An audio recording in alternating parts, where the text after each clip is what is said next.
I'm not going to do that here. Somebody yelled out OH. I'm not doing that here. Don't insult your host is the basic thing that I learned in politics. Let me just say a few things, a few words of gratitude. First of all, you guys are lucky to have a great congressman who fights for working people in the state of Michigan. Tom Barrett, where are you, Tom? Thank you so much for what you do.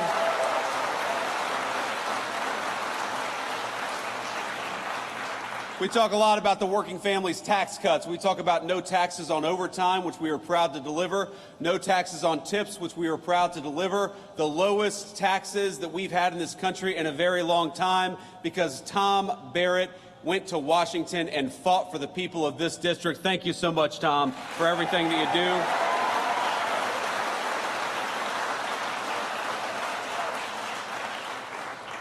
I want to thank, of course, the leadership of this great American manufacturer. Hatch was founded in 1952 by two brothers. Where are we at here? Where's the leadership of Hatch at? Thank you, guys. Stand up. Come on. Let's give them a round of applause.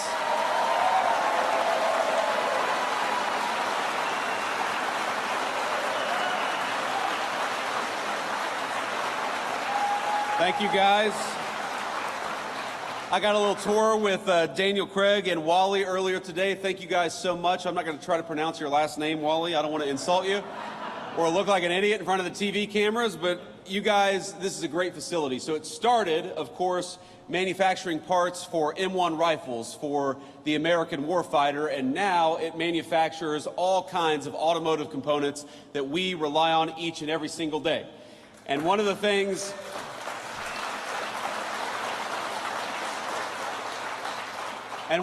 they told me is that business got maybe a little tough, a little uncertain when they had a president of the United States who was obsessed with telling everybody to drive an electric vehicle, because too many of those electric vehicle components were not made in America. But now that we are leaning in to great American-made automobiles, Hatch is doing better, the American auto worker is doing better, and President Trump and I are proud to fight for you each and every single day.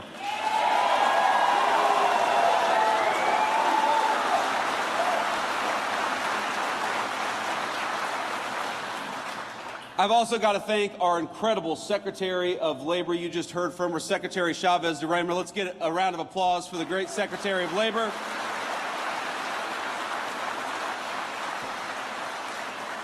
Now, she is a very, very interesting person. She has got a great career. She had a great career in Congress, but I have never met anybody on either the Republican Party or the Democrat Party who is more obsessed with fighting for American workers every single day. She wants our workers to have the best training. She wants our workers to have the best benefits. She wants our workers to have the highest wages. And thanks to her work, we're getting closer every single day to being the most pro-worker administration in the history of the United States of America. So thank you, Madam Secretary.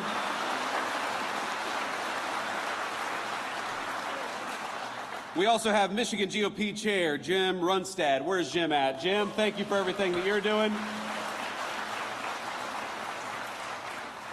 Now, Jim did such a good job during the last election in 2024 that the previous GOP Chair, Pete Heckstra, is now our ambassador to Canada. So if you do a really good job, man, you might just get a promotion. Who knows?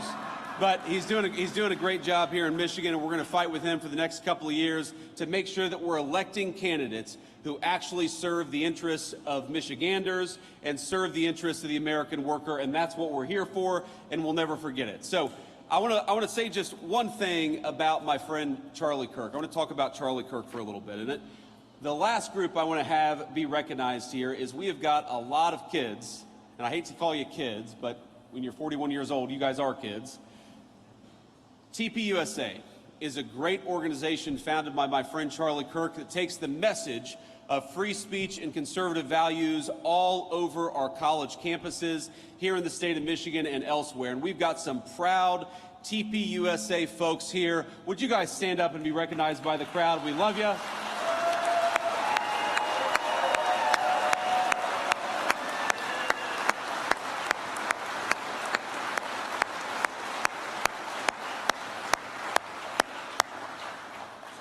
We love these kids, and we love the organization that was founded by Charlie Kirk. And I know I speak for all of the kids behind me, all of the great TPS USA members, and also the alums, that over the past 10 years, Turning Point USA has not just been an organization, it has been the fountain of a movement all across the United States of America. If you look at just the youth vote in 2024 and how much young voters shifted from Democrat to Republican from 2020 to 2024, Charlie Kirk created a movement. And that movement made Donald J. Trump the President of the United States, and it made me the Vice President of the United States. I would not be here without Charlie.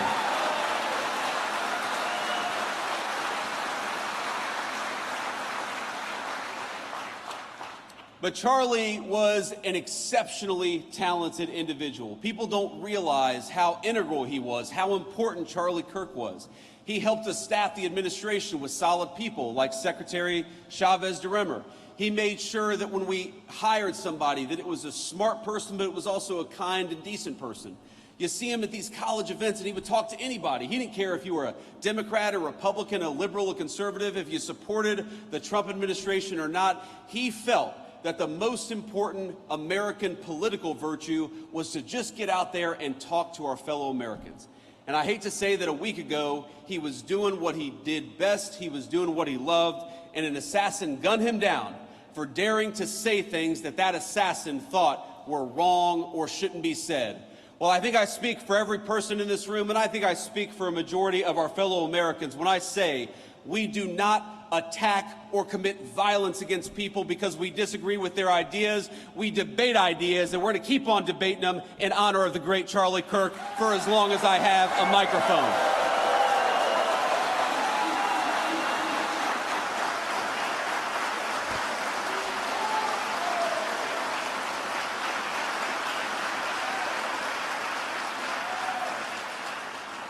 But the last thing I want to say about Charlie, my friends, is he was more than a political organizer, more than a person who literally helped make me the Vice President of the United States. And I'll never forget it, Charlie, that I would not be here were it not for you. He was a good guy.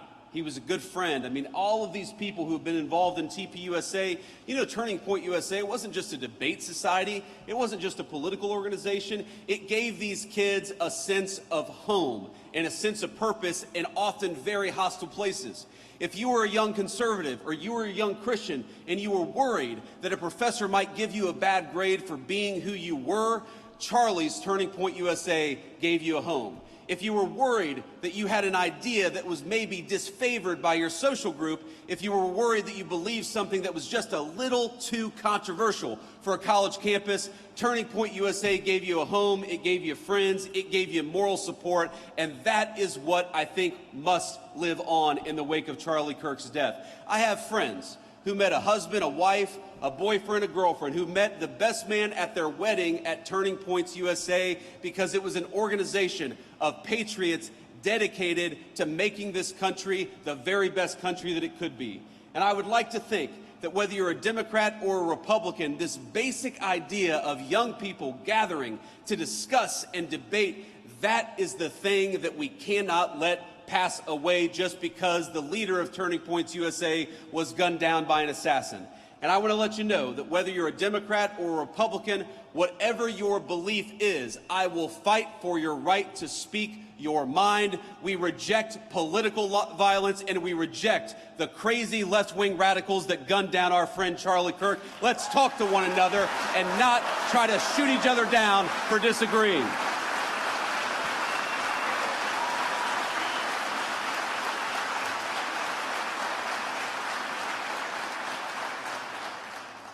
You know, one of the things that Charlie worked on very, very hard was the very bill that we're going to talk about today.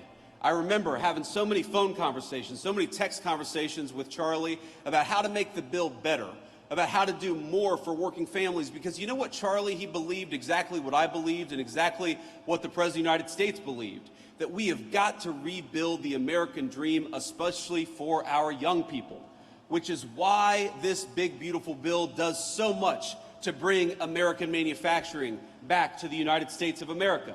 These working families tax cuts, they don't just cut your taxes, though they certainly do. They reward companies for building and investing in the United States of America. Because isn't it nice to have an administration that is fighting for the businesses and the workers that are building right here at home rather than shipping our jobs off to Asia or Mexico?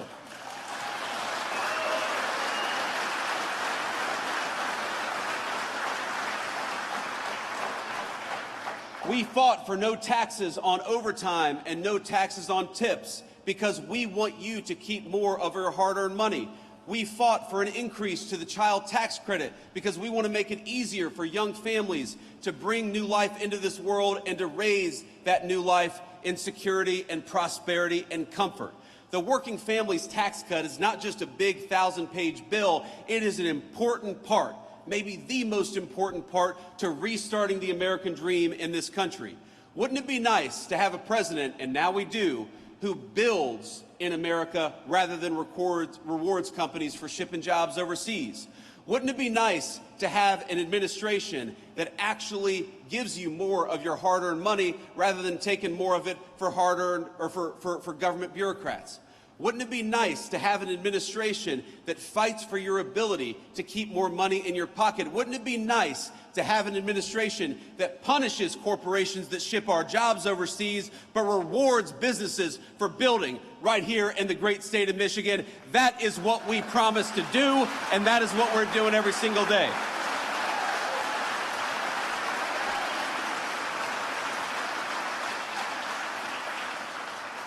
Now, I don't know if you saw the headlines this morning, if you turned on the TV this morning, but the president right now is participating in a great state visit to the United Kingdom, our closest ally, of course, going back to the very beginning of our country when we didn't always agree very early on. But pretty much since then, they've been very close friends of the United States, about 200 years, our most important ally in the world. And the president is over there, and somebody asked me, would you rather be in England celebrating the state visit? I said, no, I'd rather be right here in the great state of Michigan where people are grilled and great products for the American people.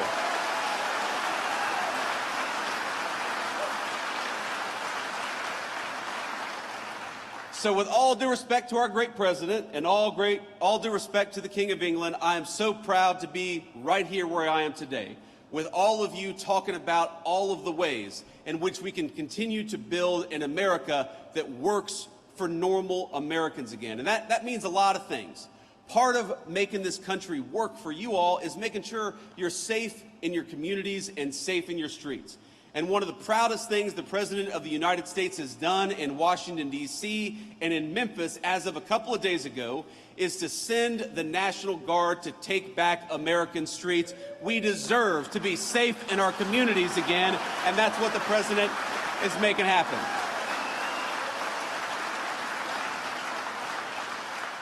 And it's so funny, you go to these places and, you know, the TV cameras, very often the fake news media, all due respect to the fake news, we love them, even when we don't. They show up in these places and they put a microphone or a camera in front of somebody who they assume is a Democratic voter, and they say, what do you think about Donald Trump deploying these people to your city? And every single person says, it's a great idea. I just want to be safe, and we're glad the president is making that happen. So my one message to Governor Gretchen Whitmer here in the state of Michigan is, oh, come on.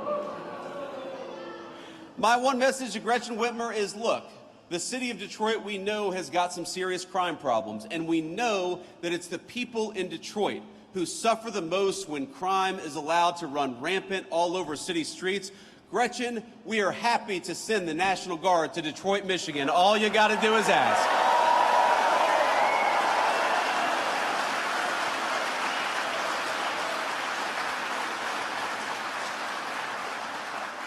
We got to remember, the streets are safer when law enforcement is allowed to put the bad guys away.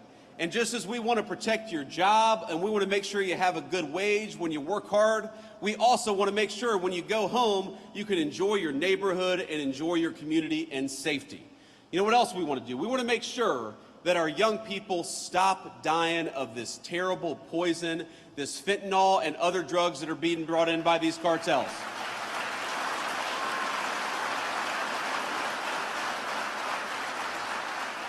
And I'll tell you a little story. I was talking to our great Secretary of Defense probably about a week and a half ago. And this was right after we lit up a narco-terrorist boat that was trying to bring drugs into the United States of America. And I got to tell you,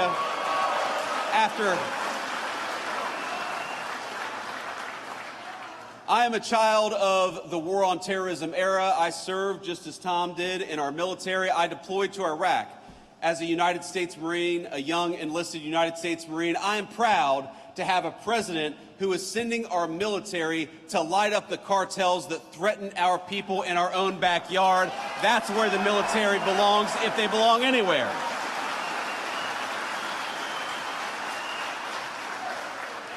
So I was talking to I said Secretary of Defense, but our new Secretary of War, Pete Hegseth. And I was talking to Secretary Hegseth, and you know what he said? He said, you know what, Mr. Vice President, we don't see any of these drug boats coming into our country. They've completely stopped. And I said, I know why. I would stop too. Hell, I wouldn't go fishing right now in that area of the world. But that is what a military that is dedicated to its purpose and a commander-in-chief that is dedicated to the national good can do. If we just have our actual government fighting for the interests of Americans and nobody else, we can make this country safer, we can protect your jobs, we can make sure you've got the best wages anywhere in the world, and we can stop this terrible poison from coming into our country. We just needed a president who was willing to fight for you, and now we've got one.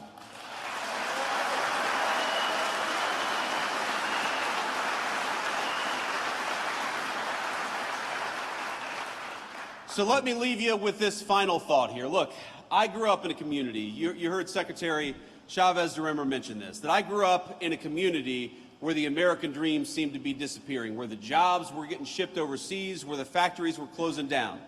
I remember driving around my hometown, Middletown, Ohio, and we'd see some abandoned factory, and my grandfather would tell me what used to happen there, what good jobs used to happen there, what good wages used to provide for families there. And I remember thinking, why is it like this? Why have our leaders ignored us for so long? Why are factories closing instead of opening up? Why are good jobs going to China when American workers deserve good jobs right here at home? And the answer was bad leadership. Just as our leadership chose crime, they also chose to ship your jobs overseas. Just as they chose to send our young men and women to foreign wars all over the world, they refused to stop the cartels that were operating right here in our backyard. And I believe our sacred promise and our sacred duty is to make this country even better for the next generation than it was for the generation that came before. That is why we're doing the things that we're doing. But I want to tell you, I'm never going to forget where I came from. I am never going to forget that I was a little boy who was worried about why the jobs were disappearing. I'm never going to stop fighting for the auto workers to have good jobs right here at home. I'm never going to stop.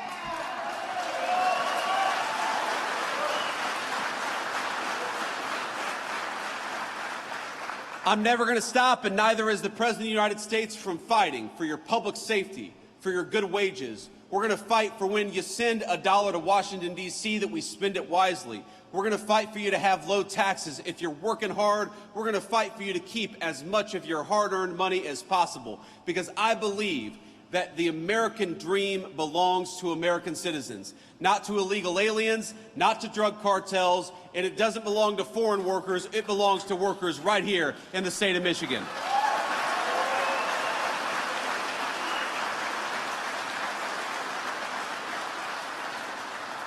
So I hope you remember, when you're voting in 2026, you have a choice between somebody who tried to fight for the illegal aliens and somebody who tried to fight against the drug cartels. You've got a choice between somebody who is trying to get good law enforcement officers to be able to do their job and those who demonized our cops and demonized our National Guardsmen.